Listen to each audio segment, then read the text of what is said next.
Ladies and gentlemen, back in late 2008 into early 2009, Vincent Kennedy McMahon, that's right, Mr. McMahon, the chairman of WWE, the man who made pro wrestling a big household spectacle. The shareholders and the board of directors were not pleased with Mr. McMahon at this time. He enlisted someone who admittedly had no prior experience booking pro wrestling to try and make a difference and get more people interested and invested and watching, most importantly, the WWE product, Raw, ECW, and SmackDown every single week. And now I'm here to go over exactly what this man did to do that. Did he accomplish his goals, or did Vince end up firing him? Let's find out.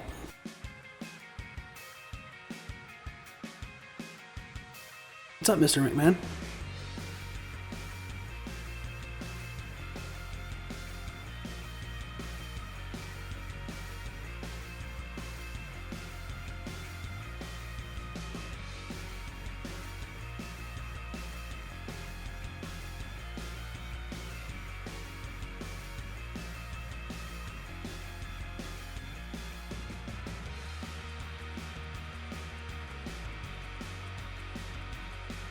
Well, sir, I'll give you my best ideas. If I can't get people invested, then I don't deserve this job. So for my first episode, I'm going to be telling all of you what happened on Monday Night Raw in the build-up to the Royal Rumble pay-per-view. And we're going to kick things off with how we crowned our first women's champion here on Raw. With the women's title, all of Raw's women debuted in their second episode of the show. There was a fatal four-way match to crown the vacant women's champion that was between Nikki Bella, Brie Bella, Gail Kim, and Kelly Kelly. Now, in this fatal four-way match, there was a lot of weapon use, and the standout in the match, honestly, was Brie Bella, who used the weapons a lot and really tried to make a statement and push her way to becoming the first women's champion. It didn't work out on this night, however, as Nikki Bella was able to catch Gail Kim off guard with a crucifix pin, which led to the win. And then from there, we're into the go-home episode of Monday Night Raw. There were two women's matches on this episode. After taking the pin from Nikki Bella in episode 2 of Raw, Gail Kim faced free agent and rookie wrestler Caitlin Rain. Caitlin is not signed to the WWE, but she got the match with Gail anyway, and Gail looked good, as did Caitlin, and Gail finished her off with a diving dropkick. Next up, we have Brie versus Kelly Kelly, the two women who were not pinned in the Fatal 4-Way. Unluckily for Kelly Kelly, Brie Bella had her sister Nikki in her corner. Kelly fought her heart out, but it just wasn't enough as Brie Bella got the win. Now, Nikki Bella actually was ejected from ringside, but her distractions were enough to get Brie the win, which means at the Royal Rumble, women's title on the line, it is Brie Bella versus Nikki Bella, sister versus sister, who will walk away with the women's title. I think it's time we got into everything that happened in the build-up to the Royal Rumble for the United States Championship. Talking about the United States Championship, we go back to episode 1, where there was a triple threat on Raw between Chris Jericho, Rey Mysterio, and William Regal. Regal ended up walking away with the belt looking very good against both men, and he would end up pinning Chris Jericho while putting his feet on the ropes to gain extra leverage. After that, the new US champ would face off with Mark Henry in episode 2 of Raw. Both guys looked very good, but Regal was able to win the match again. And let's put a pin in this for now though. Trust me, you'll see why soon enough. Then in episode 4, there was a fatal 4-way match to determine the number 1 contender for William Regal's US title.